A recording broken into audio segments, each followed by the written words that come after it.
Sebagai bangsa, kita tengah menghadapi berbagai bencana, baik di bidang ekonomi maupun di bidang politik. Adalah potret kehidupan sehari-hari. Kita menyaksikan peristiwa-peristiwa yang memilukan dan memalukan. PHK terjadi di mana-mana. Pengangguran meningkat, harga-harga membumbung tinggi, daya beli rakyat semakin lemah. Sementara di bidang politik, kejadian-kejadian memberikan indikasi bahwa persatuan dan kesatuan kita sebagai bangsa dewasa ini tengah berada dalam ujian yang berat. Pada jumpa kita kali ini, tanpa bermaksud untuk mencari kambing hitam dari bencana yang kita hadapi, saya ingin menyampaikan sebuah hadis yang diriwayatkan oleh Imam At-Tabarani dari Ibnu Abbas bahwa Rasulullah sallallahu alaihi wasallam bersabda, "Khamsun bi khamsin." Ada 5 perkara yang dapat menimbulkan 5 macam bencana. Mari kita renungi hadis ini satu demi satu sebagai bahan introspeksi buat kita semua dalam menghadapi bencana yang tengah berlaku sekarang ini. Yang pertama, ma naqasa qaumul ahda illa sullita alaihim aduwwuhum. Apabila suatu kaum sudah mengingkari janjinya, maka mereka pun akan dikuasai oleh musuh-musuh mereka. Sederhana saja nampak kalimat dalam hadis ini. Apabila orang sudah mengingkari janji, mereka akan dikuasai oleh musuh-musuh mereka sendiri. Dan musuh kita yang paling utama saat ini adalah kemiskinan dan kebodohan. Kenapa itu terjadi? Karena kita mengingkari janji kita sendiri. Di saat awal-awal berdirinya Orde Baru, kita pernah berjanji untuk melaksanakan Pancasila dan Undang-Undang Dasar 45 secara murni dan konsekuen. Kita berjanji bahwa kita akan menegakkan pemerintah yang bersih dan berwibawa. Itu semua pada permulaannya.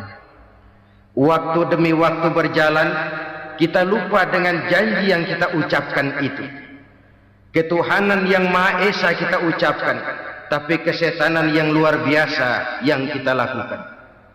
Kemanusiaan yang adil dan beradab yang kita dengungkan, tetapi kemanusiaan zalim dan biadab yang kita praktekkan.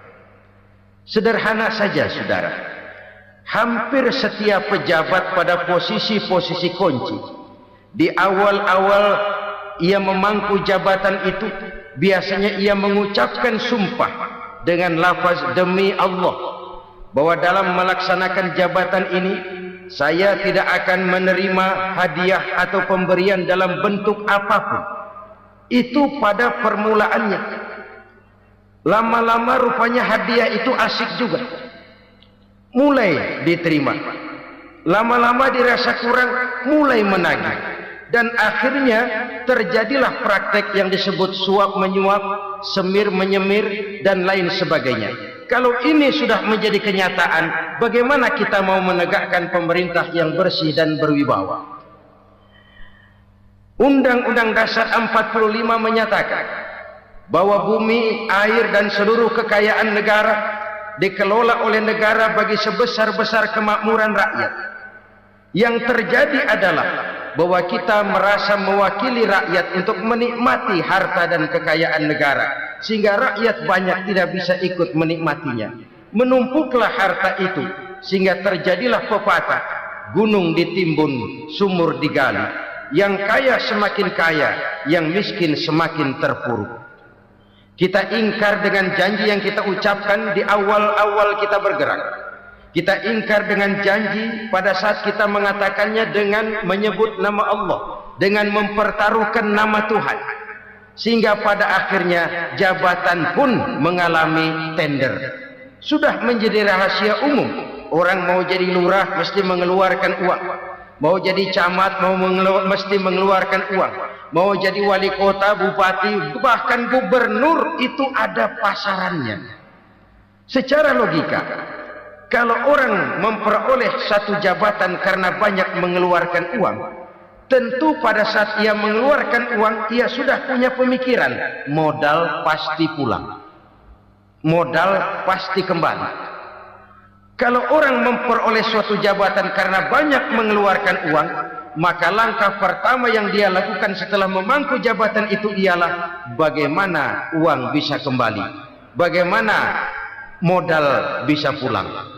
Kalau modal sudah pulang, pikiran berikutnya bagaimana supaya dapat untung. Lalu kapan mau bekerja untuk kepentingan rakyat? Itu nomor 18. Kemudian kalau ada proyek-proyek besar, pertanyaannya ialah bukan apakah proyek ini bermanfaat bagi rakyat, apakah proyek ini layak untuk diteruskan, tetapi yang jadi pertanyaan paling utama ialah bagian saya berapa duit dari proyek ini. Kita bisa lihat proyek, mega proyek lahan 1 juta hektar di Kalimantan Tengah, triliunan rupiah, dan proyek itu gagal. SD Impres bulan ini diresmikan, bulan depan retak. Jembatan-jembatan bulan ini gunting pita, bulan depan runtuh. Kita ingkar dengan janji. Kita berkata kita bekerja untuk kepentingan rakyat, tapi kita tidak pernah mengenal rakyat itu. Apabila suatu kaum sudah mulai mengingkari janji, maka mereka akan dikuasai oleh musuh-musuh mereka. Akibatnya tersusunlah barisan-barisan sakit hati yang makin lama makin menjadi bola salju, menggelinding membesar, dan kemudian terjadilah hal-hal yang tidak kita inginkan lagi. Apabila suatu kaum sudah mengingkari janji, maka mereka akan dikuasai oleh musuh-musuh mereka. Ini penyebab bencana yang pertama. Kita tidak konsekuen. Tadinya kita dengan lantang teriak-teriak berantas korupsi, ganyang korupsi. Pada waktu kita belum mendapat kesempatan. Setelah kita naik punya kesempatan, rupanya korupsi enak juga dirasa. Terjadi pergeseran nilai, orang luntur, kehilangan idealisme awal. Lalu untuk menghibur diri, menutup kesalahan, kita gunakanlah pepatah bahwa tidak ada gading yang tak retak, bahwa kita harus mikul dur mendem jeruk. Itu semua cuma sebagai dalih agar kesalahan kita tidak dibicarakan orang lain. Padahal kita sendiri yang mengingkari janji. Kita yang keluar dari komitmen awal kita. Kita berjanji melaksanakan Pancasila dan Undang-Undang Dasar 45 dengan murni dan konsekuen. Kita berjanji untuk menegakkan pemerintah yang bersih dan berwibawa. Namun dalam kenyataannya, itu tidak kita laksanakan dengan sebagaimana mestinya. Kita bergeser, kita mengalami proses degradasi, peluncuran nilai, dan akhirnya terbentuklah barisan-barisan sakit hati yang semakin lama semakin membesar itu. Kita harus introspeksi. Memang kalau zaman sedang susah, biasanya kambing hitam laris, tukang kompor gentayangan. Itu dari dulu selalu mencari kambing hitam. Karena itu kita tidak bicara orang, kita tidak bicara siapa yang salah. Kita bicara sistem, dan sistem itu bisa mengena siapa saja. Kalau orang sudah mulai mengingkari janji, bergeser dari komitmen awal, itu sudah mulai ya mengalami proses peluncuran, proses degradasi. Ini penyebab yang pertama.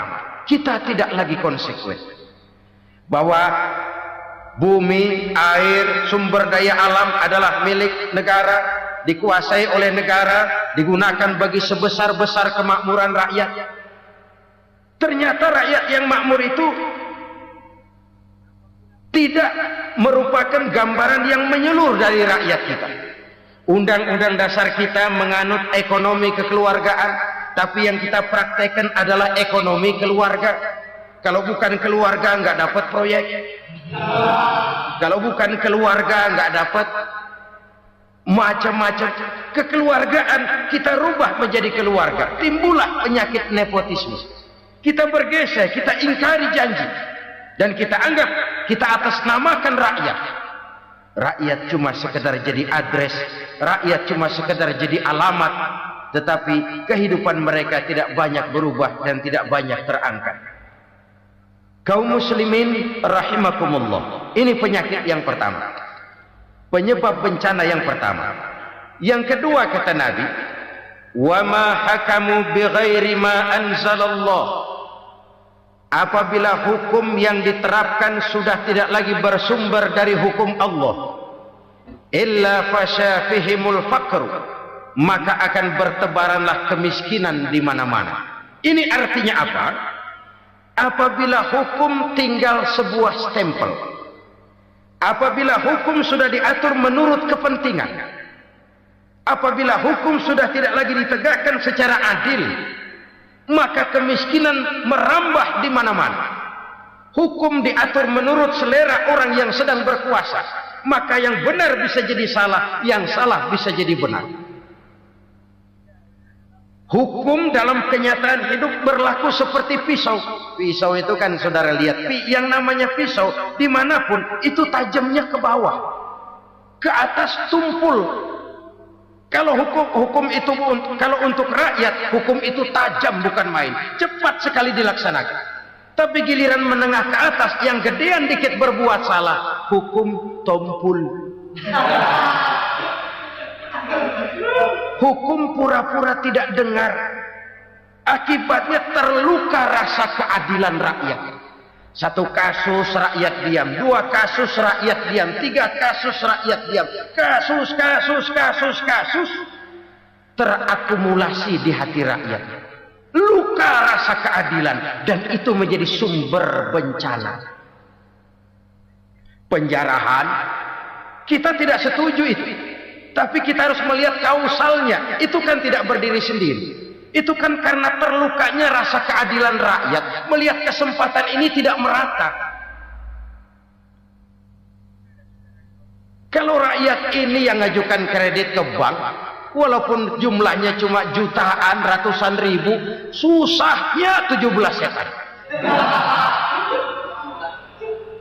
Tapi ada orang-orang tertentu yang agunannya palsu, jaminannya palsu, bawa kata belece, bukan cuma miliaran, triliunan kredit bisa keluar. Terluka rasa keadilan, hilangnya kesempatan.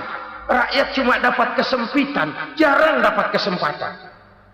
Dari lukanya rasa keadilan ini, memang ya entah lipstik, entah basa-basi, dibentuklah tim ini, dibentuklah badan pengawas ini, dibentuklah tim ini. Kalau membentur tahu, hancur tahu. Tapi kalau tim yang dibentuk membentur karang, bukan karangnya yang hancur biasanya, timnya yang bubar. Kenapa? Yang dibentur batu karang yang sangat keras. Kita main-main dengan hukum. Kita tidak konsekuen dengan hukum. Luka rasa keadilan dan itu terakumulasi. Edi Tamsil, rakyat tahu, terakumulasi.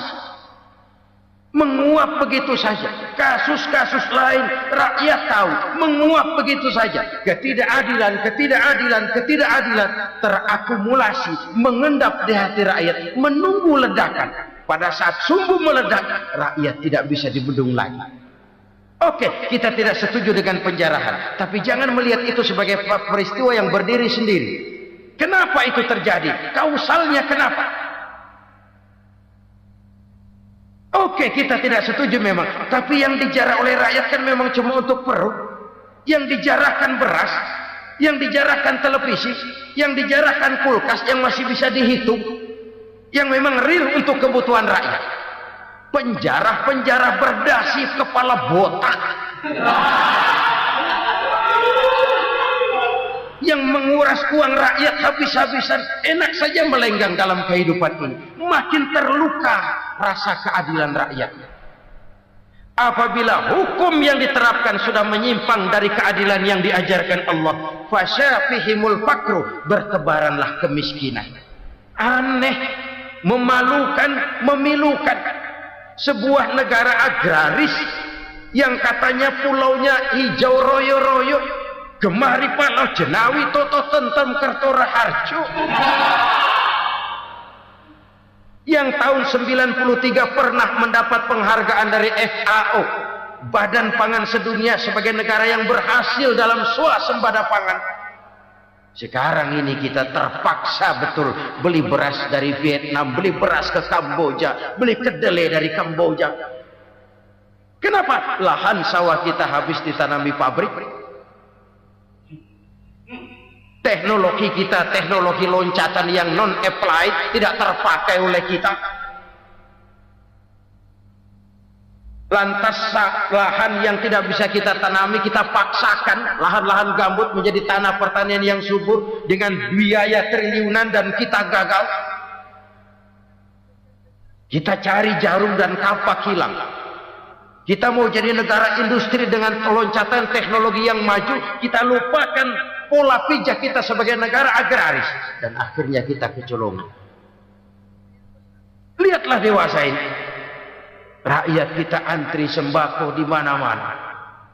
Di sebuah negara agraris, ketidakadilan melahirkan kemiskinan, kemiskinan moral dan kemiskinan material. Kemiskinan moral, rakyat nggak percaya lagi sama pejabat. Rakyat mengalami krisis figur. Orang, alah lu ngomong dah sama ember.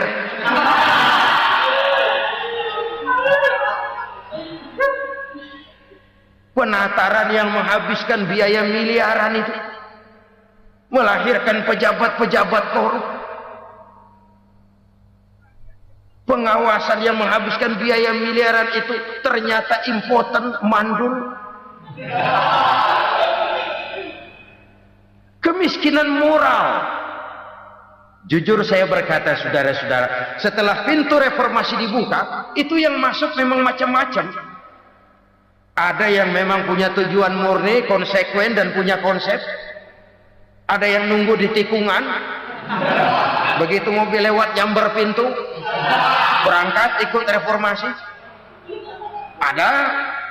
Ada yang memanfaatkan momentum, mumpung, untuk nyampein unek-unek, ngerti enggak, pokoknya ngomong.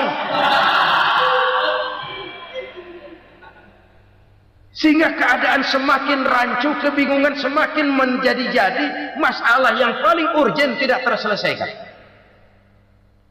Sekarang ini orang berpikir mendingan jadi pala ular daripada jadi buntut macan. Buntut macan memang hebat macan, tapi kalau buntutnya cuma ugel-ugel di belakang buat apa?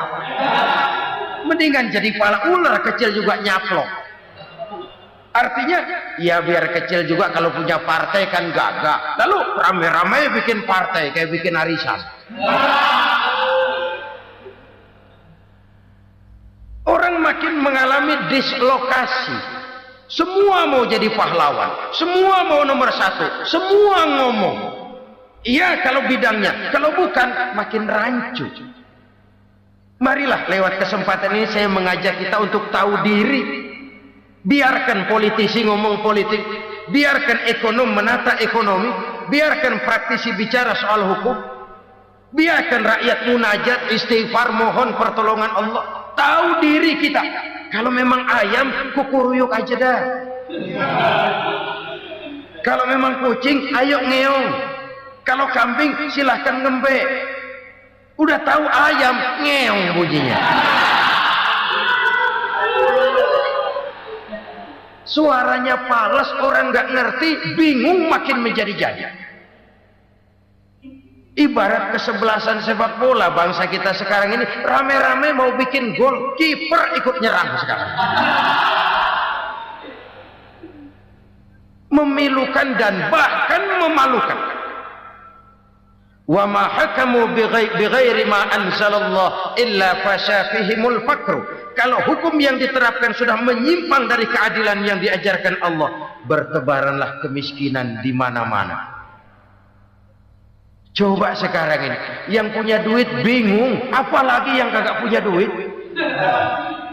Yang pengusaha gede ngeluh, apalagi yang pengusaha pas-pasan. Yang kagak punya beras, yang punya beras saja masih bingung, apalagi yang nggak punya beras. Ini sudah demikian merata. Dulu kita kagum mendengar konglomerat kelas wadah, kelas-kelas yang seakan-akan cuma ada dalam khayalan mereka, punya kekayaan miliaran dolar, triliunan. Sudahlah, seolah-olah nggak terjangkau sama kita. Weh, ternyata yang gede-gede itu juga gede utangnya.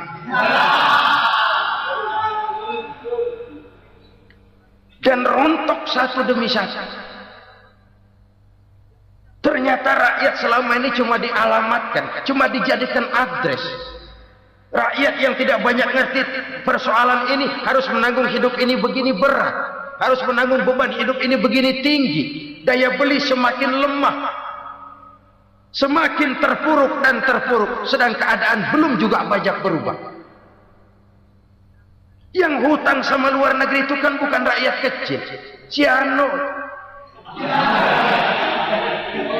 Yang banyak nyimpen dolar juga kan Ciano. Rakyat kecil bocah kampung mah jangankan nyimpen dolar, ngelihat juga tumben. Kemana kita mesti bercermin? Sekali lagi saya mengatakan maaf, kita tidak bermaksud mencari kambing hitam. Karena itu kita tidak bicara orang, kita bicara sistem, kita bicara keadaan. Beginilah yang dikatakan Nabi, penyebab timbulnya bencana, hukum yang ditegakkan tidak lagi berorientasi kepada keadilan, tapi berorientasi kepada kepentingan. Akhirnya bentuk hukum seperti pisau, tajam ke bawah, tumpul ke atas. Hukum cuma buat rakyat kecil, tetapi kelompok menengah ke atas kadang-kadang kebal dari perlakuan hukum. Maka bertebaranlah kemiskinan. Iya, kemiskinan moral berupa lukanya rasa keadilan. Kalau rasa keadilan terluka, orang kan nunggu kesempatan, saudara. Iya, dia nggak bisa ngomong. Iya, dia nggak sanggup action. Iya, dia nggak bisa tunjuk rasa, tapi hatinya kan kapan ada kesempatan, kapan ada waktu, tunggu. Hatinya mesti begitu, sehingga begitu ada kesempatan terjadilah hal-hal yang tidak terhindarkan. Dan itu ekses, bukan reformasi. Jangan seperti sebuah dialog saya dengan seorang abang beca. Saya bertanya, bang, ya, abang tahu nggak reformasi? Tahu, Ustaz. Apa? Pembakaran. Terus penjarahan, lalu perkosaan.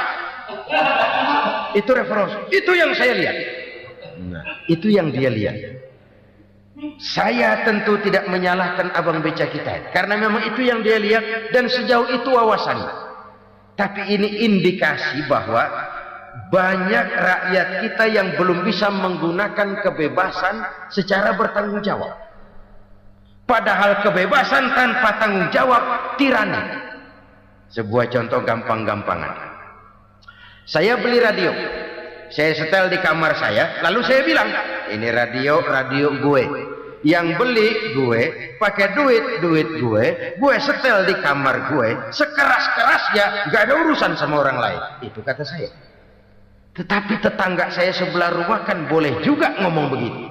Kata tetangga saya, ini mata gue, yang ngantuk gue tidur di kamar gue, kenapa suara radio lu nyampe kemari? Artinya apa ini? Kebebasan saya nyetel radio dibatasi oleh kebebasan tetangga saya yang mau tidur.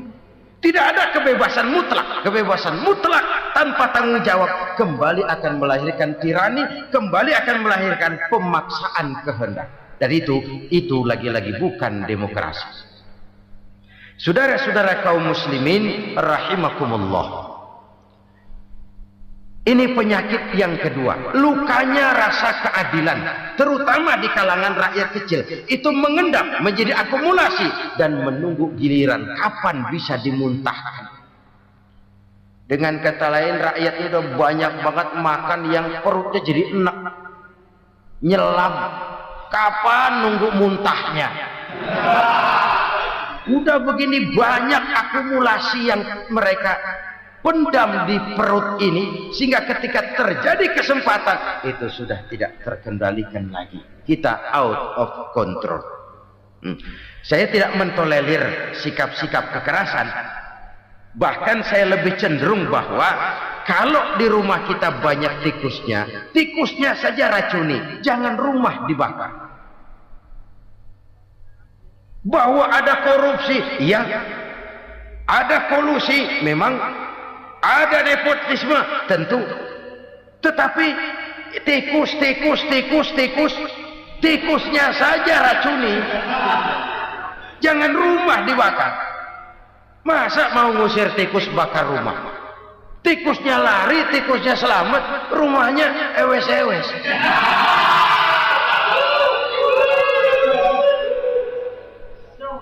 Tikus selamat, rumah nggak punya, masalah nggak terselesaikan dengan sebagaimana yang kita harapkan. Kita sepakat ini negara hukum, dan di hadapan hukum semua manusia itu sama. Itu prinsip yang diajarkan Allah. Al-musawat bainan nas fi takalifil ahkam. Semua manusia sama dalam berhadapan dengan hukum Allah Subhanahu wa taala. Kalau hukum sudah pandang bulu, itu jelas yang enak yang banyak bulunya. Siapa yang banyak bulunya? Monyet. Kalau hukum pandang bulu, monyet keenakan. Saudara-saudara kaum muslimin rahimakumullah, introspeksi. Mari kita bercermin bagaimana perjalanan hukum selama ini. Kalau introspeksi ini kita temukan, lalu ada upaya untuk memperbaiki diri. Jangan menggunakan tak ada gading yang tak retak, mikul duwur mendem jero untuk menutup-nutupi kesalahan orang. Padahal kesalahan itu sedemikian besar. Padahal rakyat kita tiap hari antri sembako. Ada yang sehari sekali makan, ada yang makan sudah bercampur tiwul, ada yang nasi sudah dicampur pisang, balik jadi orok lagi. Macam-macam upaya rakyat untuk menangsal perut ini. Lalu rakyat ditenang-tenangkan, lebih baik puasa Senin Kemis sambil menghadapi krisis ekonomi. Kenapa rakyat yang disuruh puasa? Kenapa bukan pejabatnya yang puasa lebih dulu untuk kemakmuran rakyat? Kalau rakyat yang memang perutnya udah gepeng disuruh puasa, makin krempeng perutnya. Artinya pejabat harus punya sense of politics. Ya, tidak, puasa itu kan tidak cuma Senin Kemis saja. Puasa itu puasa perasaan, puasa menghargai perasaan yang sedang kondisi yang sedang dihadapi oleh rakyat. Bagaimana rakyat yang tengah antri sembako melihat pejabatnya lewat dengan mobil yang harganya sampai 1 miliar. Oh, inilah pemimpin saya. Luka lagi rasa keadilannya. Kita tidak tenggang rasa. Puasa dalam artian itu pun akan menolong menegakkan semangat kebersamaan, membentuk semangat kebersamaan. Saudara-saudara kaum muslimin rahimakumullah, penyebab bencana yang ketiga dikatakan oleh baginda Nabi, wala dhaharat fihimul fahishatu illa fasha fihimul maut. Apabila kekejian telah merajalela, maka maut bertebaran di mana-mana. Kita renungi butir kalimat dalam hadis ini. Apabila kekejian telah merajalela, maut bertebaran di mana-mana. Begitu murah arti sebuah kehidupan. Penjarahan untuk hal-hal yang kecil tapi sampai mengorbankan nyawa. Apabila kekejian sudah terjadi di mana-mana, maut pun bertebaran. Maut dalam arti berpisah ruh dengan jasad, tapi juga maut dalam arti orang bisa mati karirnya, orang bisa mati usahanya, orang bisa mati kesempatannya karena perbuatan-perbuatan keji yang selama ini tidak terbendung. Lahirlah teori mafia. Siapa yang kuat dia yang berkuasa, siapa yang lemah dia menjadi mangsa. Proyek-proyek besar yang menang tender itu ya dari itu ke itu saja. Yang pengusaha-pengusaha tidak punya koneksi, tidak bisa bayar komisi, dapat proyek tetelan. Ada dagingnya dikit, namanya juga tetelan. Dagingnya sudah habis disantap oleh meja. Sekian puluh meja dilalui, sekian puluh amplop dikeluarkan. Sehingga yang akhirnya ya tinggal tetelan itu tadi. Maka kualitas pekerjaan pun sudah bukan lagi jadi masalah. Demikianlah mafia-mafia ini bermunculan di mana-mana. Di pengadilan terkenal mafia pengadilan. Hukum bisa dibeli, hukum bisa dipesan menurut kebutuhan sponsor. Mafia peradilan, mafia politik, mafia ekonomi, bahkan mafia agama yang menggunakan agama sebagai kedok, menggunakan agama sebagai dalih, menggunakan agama sebagai topeng untuk melancarkan maksud-maksud politiknya pun tidak tertutup kemungkinan. Apabila kekejian telah merajalela, maut bertebaran di mana-mana. Korupsi, kolusi, nepotisme itu bagian dari kekejian. Kita selama ini kalau mendengar maksiat, itu yang terbayang cuma judi, mabuk, zina, ya itu maksiat. Tapi korupsi, kolusi, nepotisme itu juga maksiat dalam bentuk lain. Kalau ini sudah bertebaran, maka maut terjadi di mana-mana. Jangan bayangkan cuma mati orangnya, itu sih kewajiban. Yang menyakitkan itu orangnya masih hidup tapi dibikin mati, karirnya mati. Kenapa? Karena yang diperlukan bukan cuma orang pinter tapi orang taat. Biar pinter, kalau nggak taat minggir. Biar bodoh, kalau taat bisa nyenangin atasan, bisa nyemur. Kumaha juragan wae ayeuna nama. Itu yang kadang-kadang dapat penghargaan. Tidak ada prestasi kerja kecuali bikin senang orang di atas. Kita lihat di desa-desa jalan rusak. Kalau ada berita pejabat anak mau turun, jalan rata sekali. Sampai tanah dari mana aja dikeruk buat ngeratain tuh jalan. Pejabat pulang legok lagi jalanan. Katanya kita kerja buat rakyat, nyatanya kita cuma melayani atas. Kenapa? Terjadi lingkaran setan. Seperti kata lagu Dul Sumbang itu. Mahasiswa takut sama dosen, dosen takut sama dekan, dekan takut sama rektor, rektor takut sama menteri, menteri takut sama presiden, presiden takut sama mahasiswa. Lah muter balik lagi, lingkaran setan, lingkaran setan.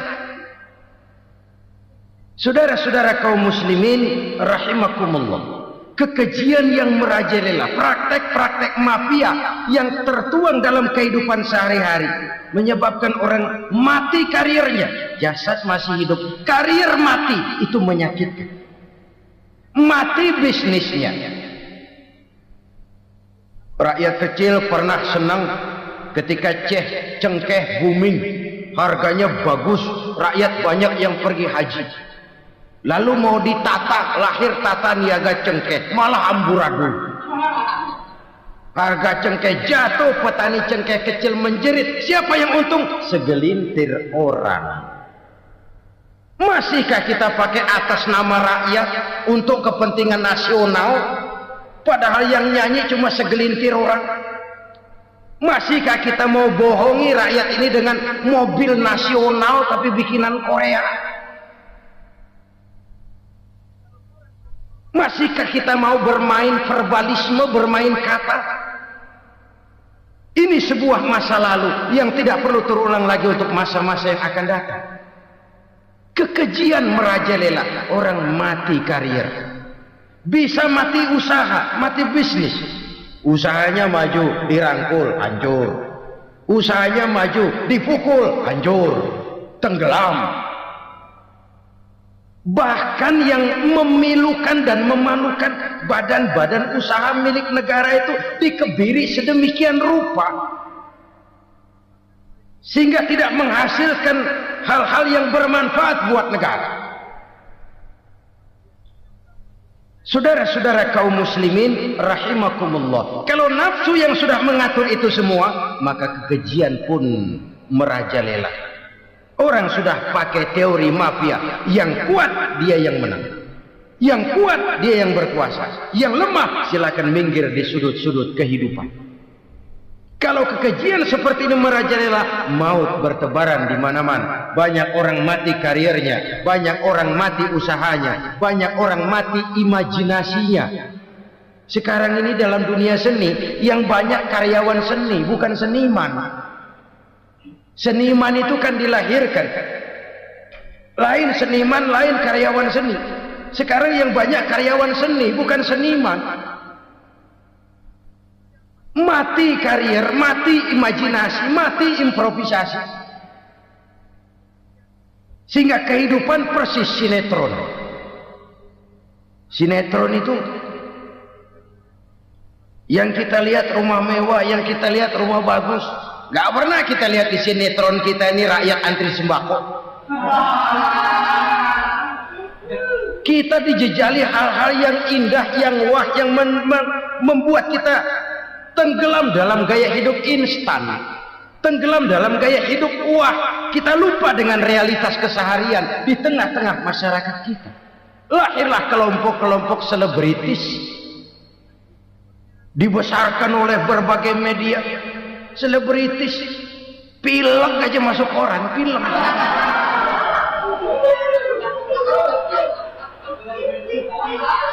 Rakyat yang pingsan antri beras nggak masuk koran. Rakyat yang semaput antri minyak nggak masuk koran. Selebritis panok masuk koran.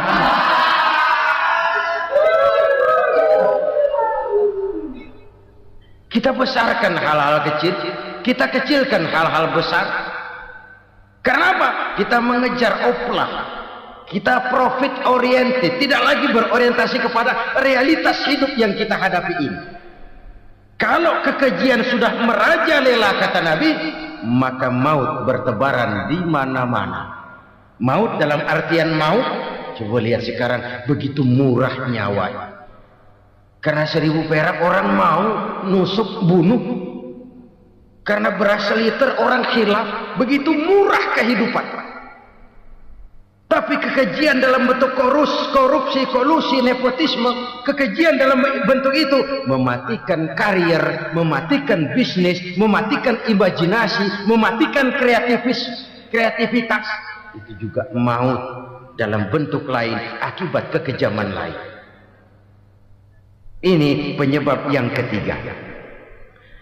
Yang keempat, penyebab bencana menurut baginda Rasul, wala tuffiful mikyala illa muni'un nabat. Apabila timbangan sudah dicurangi, maka tercegahlah tumbuh-tumbuhan. Apabila timbangan sudah mulai curang, maka terjadilah musim paceklik. Apabila bisnis sudah bergaya mafia tadi itu, kecurangan-kecurangan terjadi, tender di balik pintu, yang dimenangkan cuma kelompok-kelompok yang bisa memberikan presentasi yang besar, muni'un nabat, terjadilah paceklik. Paceklik, panen gagal, wereng, ya wereng, kemarau panjang, it's okay, air sulit, iya, tetapi kan semua itu ada yang ngatur. Kemarau ada yang ngatur, belalang itu ada yang ngatur, air itu juga ada yang ngatur. Yang ngatur itu yang serba maha. kalau ia murka melihat kecurangan timbangan, Allah itu kalau murka kan gampang saja, tinggal komandoin balang, lang, hancurin di sawah. Konvoy belalang, konvoy. Allah tinggal ngutik angin El Nino, mampir lo ke Indonesia. Hujan nggak turun-turun, kemarau panjang. Jadi kalau musim kemarau kan namanya anginnya El Nino. Kalau musim hujan anginnya namanya La Nina. Cakep namanya, kejem orangnya. Saudara lihat Cina sekarang sedang kena La Nina, banjir besar, ribuan orang meninggal. Dia mah ribuan mati kagak berasa, rakyatnya miliaran. Bangladesh lagi ngalami La Nina, India lagi ngalami La Nina. Angin, hujan, kemarau, belalang itu kan ada yang ngendaliin. Kuncinya bukan di belalangnya, kuncinya bukan di peredaran matahari berputar, kuncinya di atas yang mengatur semua itu. Kalau timbangan sudah mulai curang, pengusaha sudah nggak mau jujur, apa enggak bikin perut jadi mual. Begitu rakyat antri sembako pingsan nggak dapat beras, sementara beras ditumpuk-tumpuk sampai membusuk. Kemana hati nuraninya? Kemana akal pikirannya? Kemana mereka yang berbuat atas nama rakyat tapi melihat rakyat susah tidak tergerak hatinya? Apabila timbangan sudah mulai dicurangi, bisnis sudah mulai melenceng, maka terjadilah paceklik. Sebuah negara yang berhasil dalam swasembada pangan, lalu sekarang menjadi negara yang rakyatnya antri untuk memperoleh kebutuhan pangan. Saudara-saudara kaum muslimin rahimakumullah, ini intinya adalah kecurangan. Kalau kecurangan sudah terjadi di mana-mana, dan ini milik siapa saja, bukan soal tempat, bukan soal jabatan, soal manusianya, SDM-nya. Kecurangan tidak cuma terjadi di kantor, di masjid bisa terjadi kecurangan. Korupsi tidak hanya bisa terjadi di kantor, di madrasah bisa ada korupsi. Faktor manusianya, ini soal SDM. Kecurangan yang besar tentu besar lagi kerugiannya. Kecurangan yang kecil, kecurangan sehari-hari, pedagang-pedagang kecil ngurangi timbangan, barang yang buruk dikatakan baik, yang baik dikatakan buruk, itu merugikan perorangan. Kecurangan yang besar merugikan bangsa dalam bentuk total, dalam bentuk seutuhnya. Nah, kecurangan-kecurangan seperti ini rakyat kan lihat, rakyat kan tahu, dan itu kembali terakumulasi di sini, pegel. Dan jangan lupa, rakyat yang nggak ngomong itu, rakyat yang nggak bersuara itu, batinnya menjerit, jeritannya menggoncang aras, dan itu didengar Allah. Yadullah fauqal jamaah, kata Nabi, tangan Tuhan di atas orang banyak. Jeritan hati rakyat menggoncang aras. Rakyat yang terlalu banyak dizolimi, rakyat yang terlalu banyak dirugikan, ya rakyat yang terlalu banyak di atas namakan, menjerit batinnya, menggoncang aras, dan Allah bisa menggerakkan apa saja untuk membuat satu situasi. Allah bisa menggerakkan apa saja untuk membuat satu situasi. Saudara-saudara kaum muslimin rahimakumullah, ini faktor yang ketiga, timbulnya kecurangan. Faktor yang keempat maksud saya. Yang kelima, penyebab timbulnya bencana menurut baginda Nabi, wala muni'uz zakat wala muni'uz zakat illa hubbisa anhumul qatr. Apabila zakat enggan dibayar, maka tercegahlah qatrun. Qatrun ini kalau bahasa kita sembako. Maka tercegahlah kebutuhan-kebutuhan yang kita perlukan. Nih, kita tidak meragukan bahwa yang kita tuju adalah masyarakat yang adil dalam kemakmuran dan makmur dalam keadilan. Nah, antara kemakmuran dan keadilan ini memang sering tidak bisa berjalan seiring. Pada saat kemakmuran kita kejar, ekonomi kita pacu, ada nilai-nilai keadilan yang tertinggal. Pada saat nilai keadilan kita tegakkan benar-benar, ada unsur-unsur kemakmuran yang terabaikan. Oke, kita bisa mengatakan kasus. Oke, kita bisa mengatakan itu sebagian kecil. Tapi kalau sebagian kecil, lama-lama kan jadi sebagian besar. Oke, kita mengejar kemakmuran. Pertanyaannya, kemakmuran untuk siapa? Oke, kita berikan kelompok tertentu kue yang besar dengan harapan nanti dia bagiin kuenya kepada yang kecil-kecil. Tapi kenyataan mereka yang dapat kue besar akhirnya malah lupa diri dan lupa daratan. Mau makin besar, malah memeras yang kecil-kecil ini. Sekarang kan yang kecil modali yang besar. Ramai-ramai buka bank, ternyata kamuflase. Uang banknya untuk kredit perusahaannya sendiri, nasabahnya rakyat kecil. Artinya apa? Rakyat kecil disuruh modalin orang yang udah gede. Ini kan sambar geledek urusan.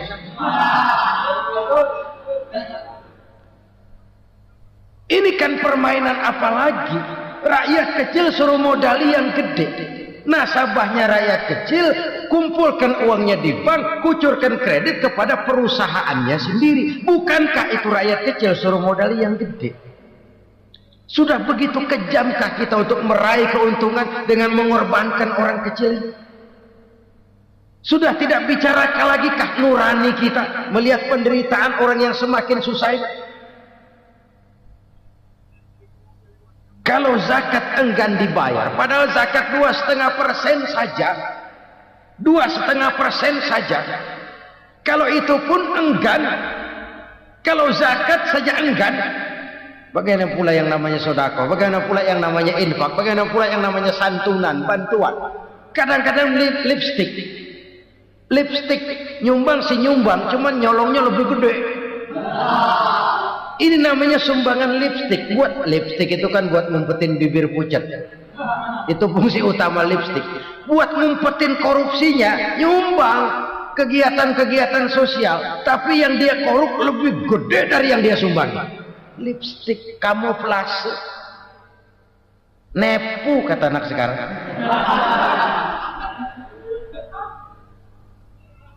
Saudara-saudara kaum muslimin rahimakumullah. Demikian berat kewajiban zakat ini sampai di zaman Sayyidina Abu Bakar pernah keluar komando perangi orang yang enggan membayar zakat. Perangi. Karena fungsi zakat adalah menjembatani antara si kaya dengan si miskin. Bahwa ada kemiskinan itu Qur'ani. Allah menyatakan, aku melebihkan rezeki sebagian kamu dari yang lain. Ini kan kesenjangan. Allah melebihkan rezeki sebagian kamu dari yang lain. Ada itu. Tetapi itu berjalan secara nature. Nah, kalau direkayasa, yang kaya semakin kaya, yang miskin semakin terpuruk, yang sudah besar dapat proyek besar, yang kecil dapat tetelan. Ini kan rekayasa namanya. Kesenjangan yang direkayasa ini yang kita harus kikis. Nah, fungsi zakat menjembatani dari sisi sosial. Dari sisi pribadi, Nabi berpesan, zakku amwalakum biz zakat. Bersihkan hartamu dengan zakat. Sekarang ada istilah nyuci uang. Uang hasil korupsi itu bisa dicuci, dijadikan uang bersih. Bukan pakai rinso, bukan. Pakai politiknya koruptor, diolah sedemikian rupa sehingga jadi uang resmi. Sudah memutik, itu termasuk yang disebut kejahatan kerah putih, white collar crime. Kejahatan kerah putih, kejahatan pakai dasi, kejahatan kelas kakap. Makanya orang mendingan goblok kagak bener daripada pinter kagak bener. Goblok kagak bener itu gampang ngurusinnya. pintar kagak bener, ini yang berabe bener ngurusin.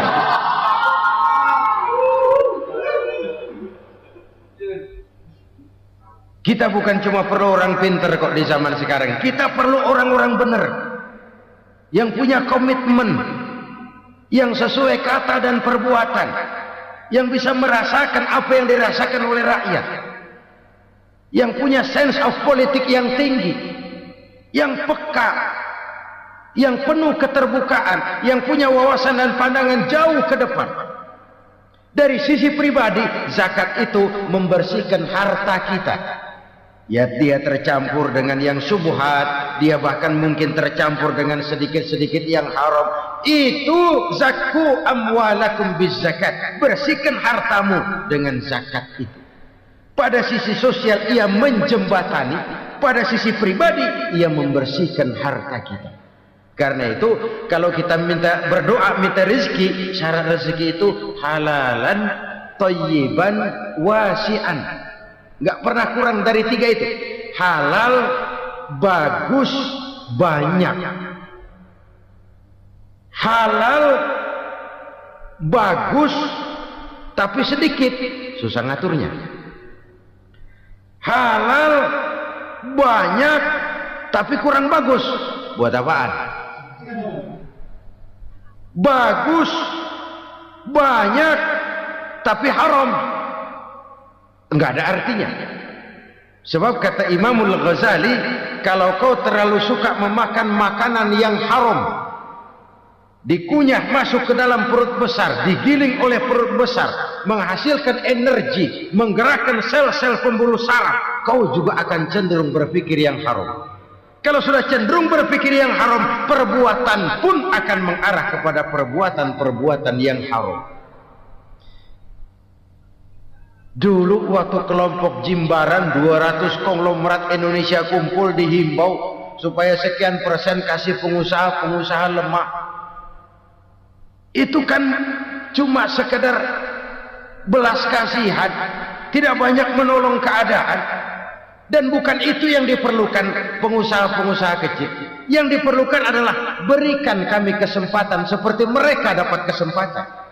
Berikan kami peluang seperti mereka juga dikasih peluang.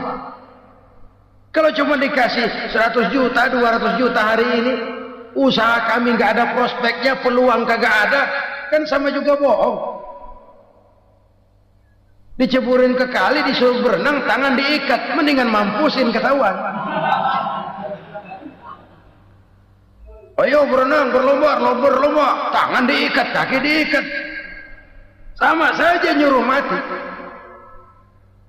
Jadi jangan kasih ikannya, kasih kailnya. Yang diperlukan pengusaha kecil menengah ke bawah itu bukan cuma sekedar belas kasih dari konglomerat-konglomerat besar.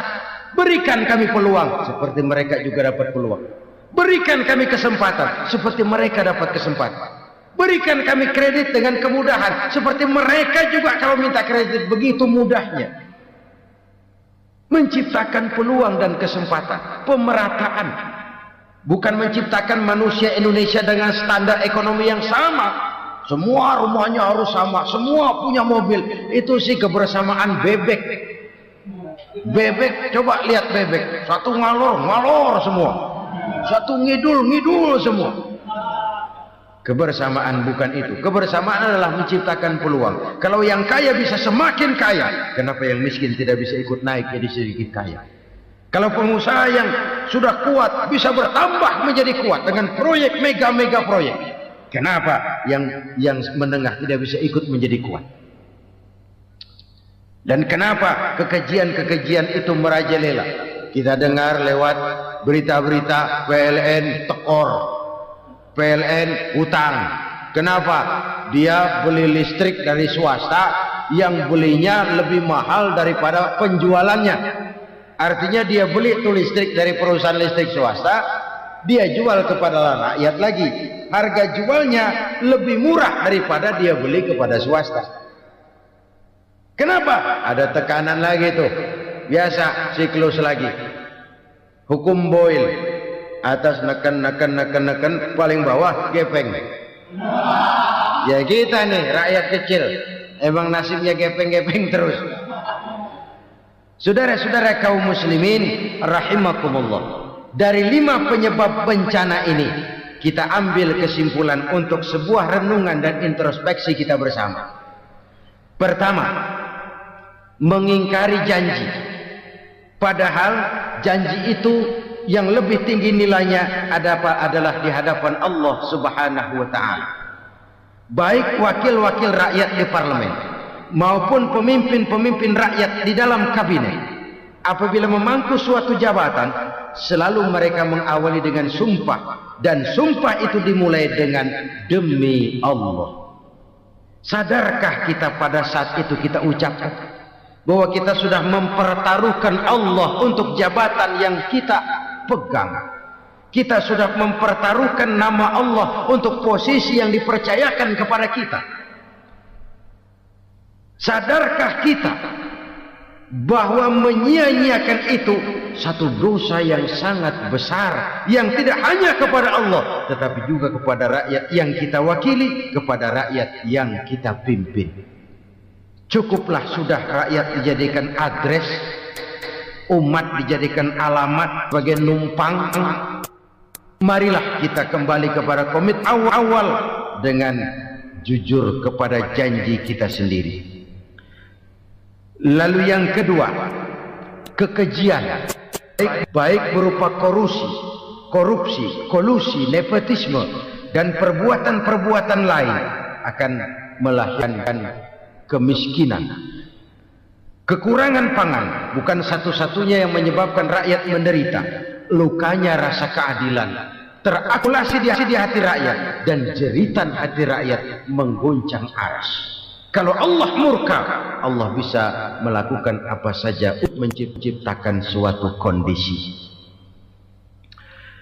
Faktor yang ketiga adalah praktek mafia menebarkan maut. Orang yang mati jasad dan rohaninya, maupun orang yang mati karirnya, mati kejujurannya, mati usahanya, mati imajinasinya. Hilang kreativitas kita sebagai bangsa. Faktor yang keempat, kecurangan-kecurangan di bidang usaha, di bidang tender, mengandalkan menjual kekuasaan. Dan memang repot kalau penguasa jadi pengusaha. Mau atau tidak mau, kebijakan-kebijakan kekuasaannya akan memperkuat jaring-jaring usahanya. Dan pada saat itu objektivitas sulit ditemukan lagi. Lalu yang kelima, keengganan membayar zakat, menumpuknya kekayaan negara pada kelompok-kelompok tertentu. Ini akan melahirkan paceklik yang berkepanjangan.